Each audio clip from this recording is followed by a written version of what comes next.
Hello, everyone, and welcome to the 2024 Volunteer Handbook training. Paul and I are so excited to share this information with you and just share an update and miniature annual training on the new handbook. And so today, Paul Hofelich and myself will be walking through the key components of the handbook. Before we jump in, I'm just going to share a quick intro. My name is Carly Williams, and I'm a consultant with the Southern Maine Agency on Aging. I work in an organizational capacity with nonprofits and small businesses across the state of Maine to help them grow and strengthen their operational systems. Paul, do you want to share your quick intro? Sure, yeah. My name is Paul Hoflick. I am the volunteer coordinator at the Southern Maine Agency on Aging. Been in my role for about 3 years now and been working with volunteers for upwards of 8 years. So happy to be here and guide you through this process too. Thanks, Paul.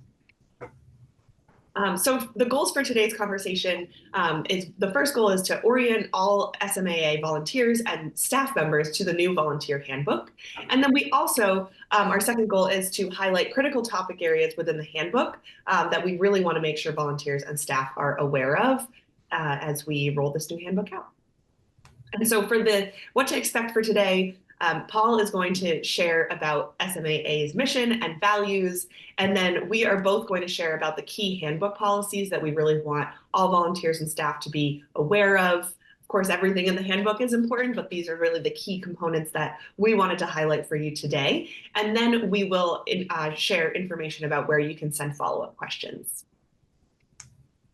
Before we jump in, we just want to express our gratitude, our deep, deep gratitude to the RSVP Advisory Council members, as well as Paul and Mary from the Volunteer Services, who both worked really hard on this handbook, as well as the SMAA program leads who all reviewed this handbook, and the leadership team at the agency, and many more. We had so many staff members review this and volunteers review this, and so it's really a work that has, incorporated so many voices. So thank you all so much for your time and efforts. All right, and with that, I'll pass it over to Paul.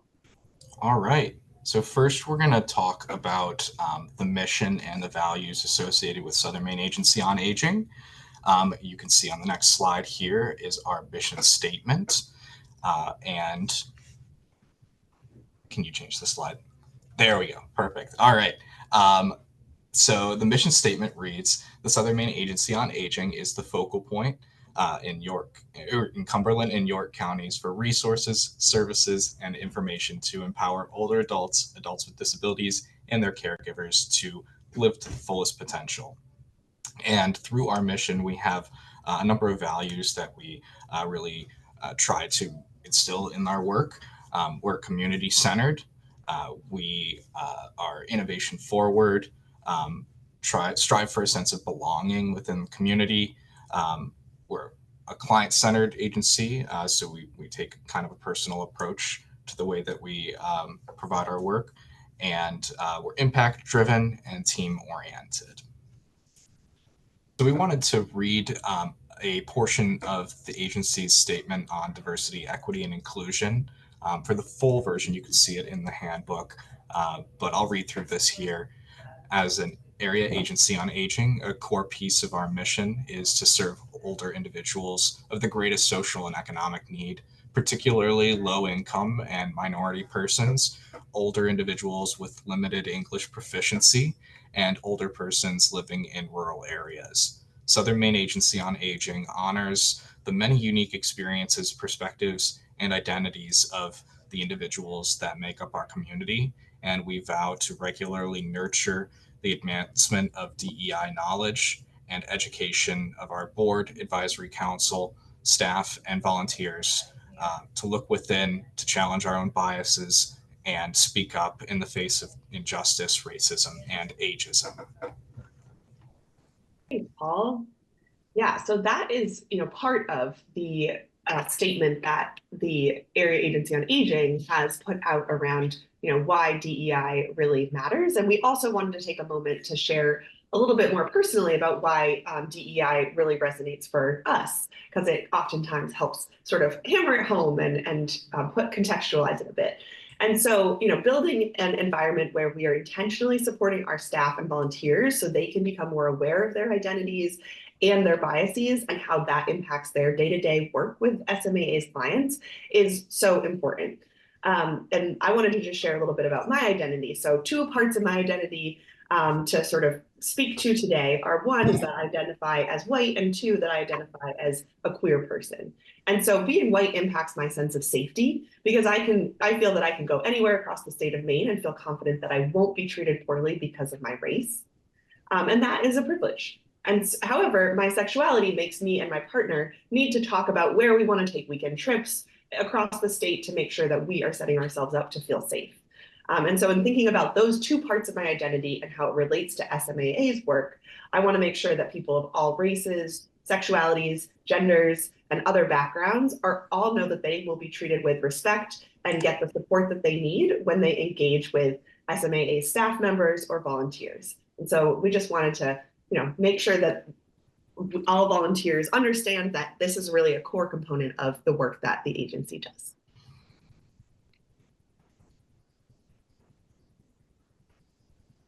And then in terms of the services that the agency provides, as you can see on this slide and in the handbook, there are so many different amazing programs that the Southern Maine Agency on Aging offers to folks in York and Cumberland counties.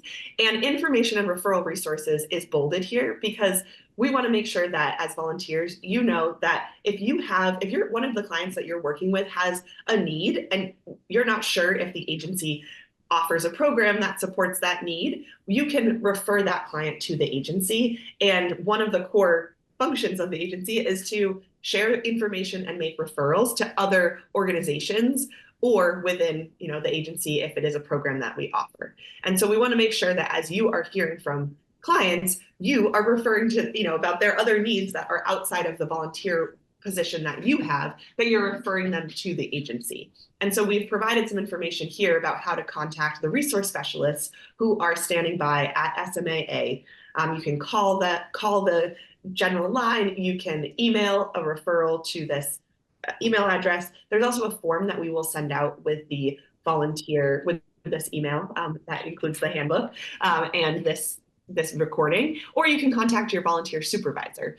And all of those ways are ways to connect your client with other services that the agency provide. We don't expect the volunteers at the agency to have deep, full understanding of all of the services provided at the agency, but we do want all of the volunteers to know, okay, if my client has a need, it's on me to speak up and refer them to the agency for more support. So next, we are going to dive into 5 handbook highlights that we want to make sure we elevate to volunteers. Of course, these are available in the handbook, and there's a lot more content in the handbook that we hope that you read, but we wanted to make sure that we're elevating these coming handbook highlights. The first is boundaries. Boundaries exist to protect you, the volunteer, the agency, and our clients. They are a really core and important part of volunteering with the Southern Maine Agency on Aging. And so that is why we provide the volunteer role descriptions, so you have a clear understanding of what is within the bounds of your volunteer role. So if you don't have access to that, or if you haven't seen that volunteer role description in a while, I'd recommend that you reach out to the volunteer services team, and Paul is happy to share that again with you so you can understand the boundaries of your role. There are 2 key boundaries that exist in the handbook that we wanted to elevate for you all today. The first is that it is appropriate, of course, and expected to be friendly and courteous and caring with the clients that you're working with, but it's not appropriate to become friends with those clients or their family members, especially outside of the scope of when you're volunteering. And the second key boundary that we wanted to highlight is making sure that you're sticking within the bounds of your volunteer role. And so, that is both when you're engaging with the client as well as if you're doing other work on the program itself, and making sure that your work is within the boundaries of the role. And if you are drawn to do things beyond the scope of your volunteer role, please reach out to your volunteer supervisor to make sure that that is okay before moving forward and doing that. So we recommend that you reference the boundaries section on page 18 of the handbook for more details.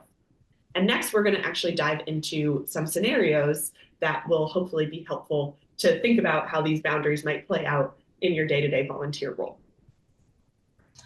So this first scenario details an incident where, say you're delivering food to a client and there are items on the kitchen floor that make it hard to access the fridge to put those meals away.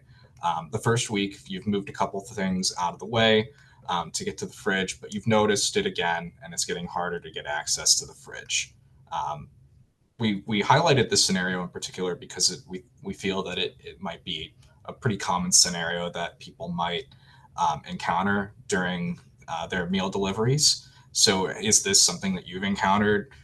Maybe what would you do in this situation? And go on to the next slide here and talk about maybe some ways that we would problem solve here.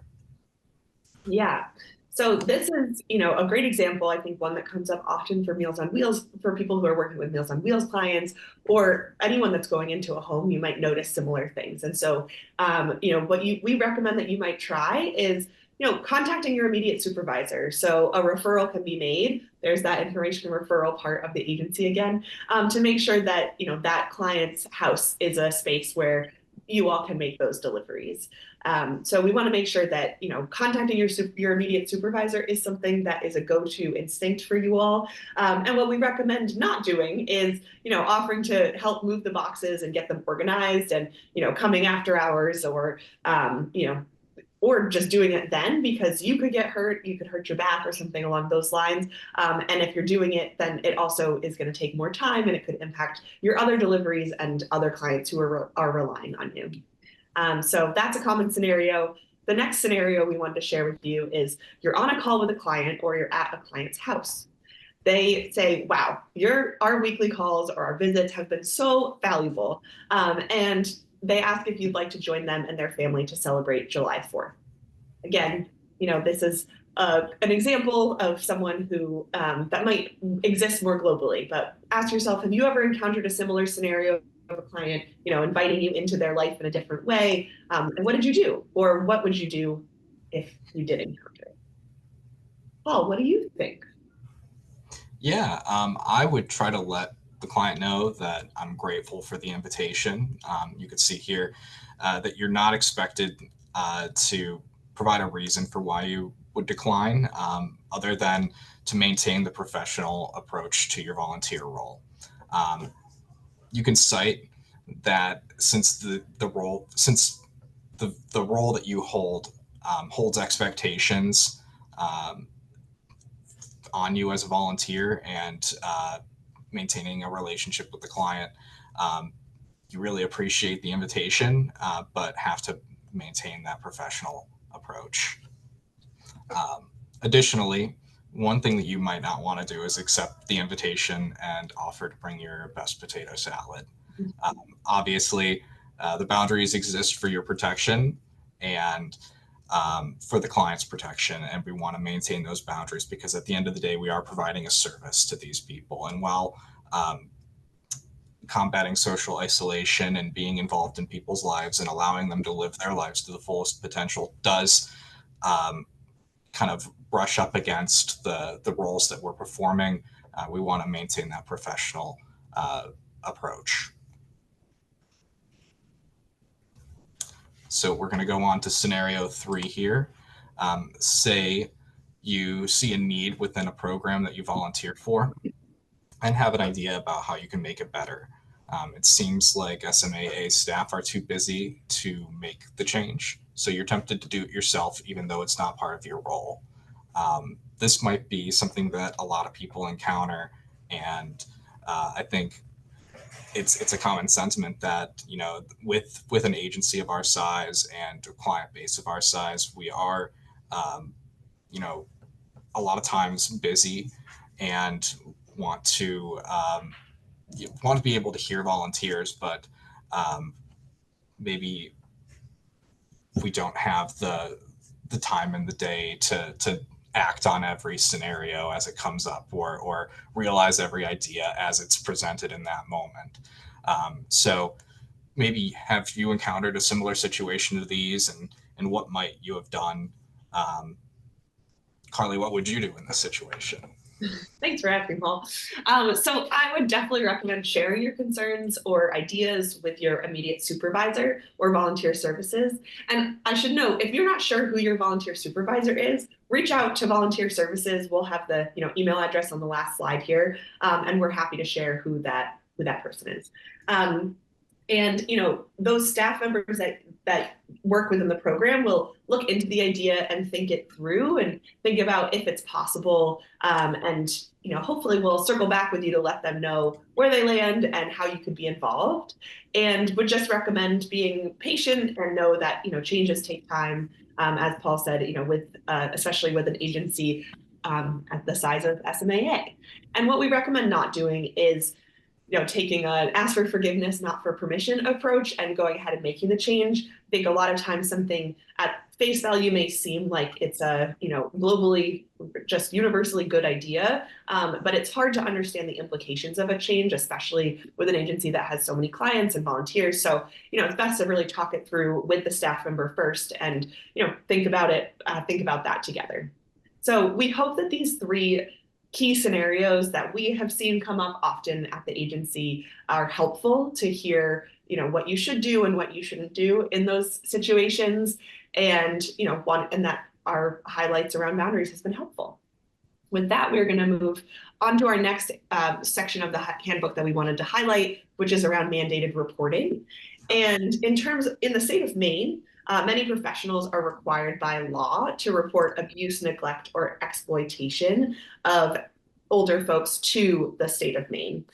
Volunteers are not mandated reporters. Volunteers haven't gone through the state level training and are not, required by law to be a mandated reporter. However, most of the staff members at SMAA are mandated reporters. And so SMAA's policy is that volunteers must report instances of abuse, neglect, or exploitation that you have witnessed to your immediate supervisor, so that the supervisor can, decide on the appropriate action and do the follow-up needed. There is a lot more information about the definitions of abuse, neglect, and exploitation in the handbook, and so we recommend that you take a look at that on page 20. And then our third area we wanted to highlight from the handbook is around cybersecurity and client confidentiality. And so, of course, volunteers are expected and required to maintain the confidentiality of SMAA's clients. You've all signed a confidentiality agreement, and so that is a separate document, but we wanted to highlight it here as well because it's so important. Confidential information is to be kept internal and shared with SMAA staff as needed only. And volunteers should not share information with anyone outside of SMAA. One thing we wanted to explicitly highlight here is around email. Emails as a form of communication can be easily intercepted by bad actors. And so the email policy for volunteers is that no confidential email information, should be sent over email. And this includes if you have an SMAA email address. You should not be sending confidential client information over email, regardless of what type of email address you have. And so at no time should a volunteer save, send, or copy any personal client information. And the confidential information, examples of that are social security numbers, medical records, Medicare numbers, or birth dates. So be sure if you have confidential information that you need to share with an SMAA staff member, please do that over the phone. You can email them and say, hello, I have some information to share with you, but do not email that over email. All right, so let's talk about safety and reporting incidents. Specifically, if you witness an incident as a volunteer, it is expected that you'll report that as quickly as possible to your immediate supervisor. Measures of reporting include an email, a text, a phone call, or voicemail to the direct supervisor or another staff member that you have contact with, who would be available in that moment. Let's talk about what qualifies as an incident. Maybe an accident or an injury, a health issue, but also an error in judgment, a misstep or substandard performance, lost possession, boundary breach, offensive remark, or sense of peril or risk while on duty. Basically, if you're not sure of whether something constitutes an incident, share it with your supervisor anyway. If you see something, say something. As far as emergency procedure goes, we trust you as volunteers to use your best discretion in a moment and react accordingly. If there's a medical emergency or something that's time sensitive, then obviously call 911 and get in touch with first responders to handle that situation as quickly as possible. After that has concluded and the situation is manageable again, let SMAA staff supervisor know what had happened, and we can get a detailed report made. Additionally, be aware of any non-emergency situations that might raise red flags so that we can keep those documented internally in the event that it elevates to an emergency at some point. If you notice that your client is handling themselves strangely or behaving differently, it might be good habit to mention that to your supervisor.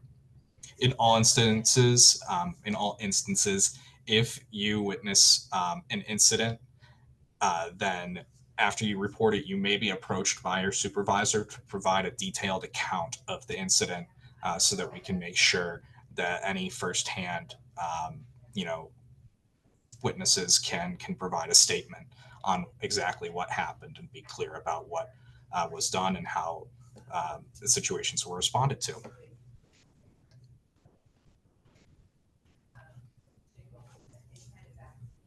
And lastly, today we're going to talk about tracking hours. Really, hours are a vital reporting component to the work that the agency does. You can see here that it matters because hours that volunteers serve are tracked and included in grant applications and advocacy work on a local and state level. So in short, the hours that you serve as a volunteer directly correlate to the funding that we receive as an agency. As a benefit to you, keeping track of your hours also is a platform for volunteer recognition. So we do try to recognize volunteers for the time that they spend on a yearly basis and keep track of how long you've been volunteering in general, both within specific programs and within the agency as a whole. So volunteers are expected to track their hours in a variety of ways. Some key ways that you might want to or might anticipate tracking hours for are detailed here. Any tasks that you perform within your volunteer role should obviously be tracked, but also the commute it takes to get to and from the location that you're volunteering. That's time that you set aside out of your day to volunteer. So be sure to track those commutes as well. Additionally, any time that you spend in trainings is important to keep track of. Those are ways that you're investing in your volunteer experience. And might be directly relevant to the work that you do as a volunteer, or maybe improve your knowledge about more general things. So keep track of time that you are spending in trainings. And then lastly, detail any time that you're spending doing things that are related to your volunteer tasks. Maybe you're a presenter and gathering materials. Keep track of the time that it might have taken to invest in getting prepared for things like that. If you're unsure of how you can track your hours, always reach out to Volunteer Services. There's a web portal that many of you know of and use to report your hours on a regular monthly basis. But your volunteer supervisor and Volunteer Services can assist with hours tracking. If you send us an email or give us a call, we'll be happy to either collect those hours or assist in making sure that you can report them on your own. Thank you so much for joining us today. We hope you track the time that you've spent in this training and also in reading the handbook. And if you have any questions at all, we are hosting a Q&A session on July 9th at 11 a.m. And we encourage anyone that has questions about this training or the handbook to join that conversation. And you can also contact us at volunteer@smaa.org, smaa.org, or the number on the slide here. And so thank you again, and We hope this was really helpful and informative, and we really appreciate you volunteering with the Southern Maine Agency on Aging. Thank you.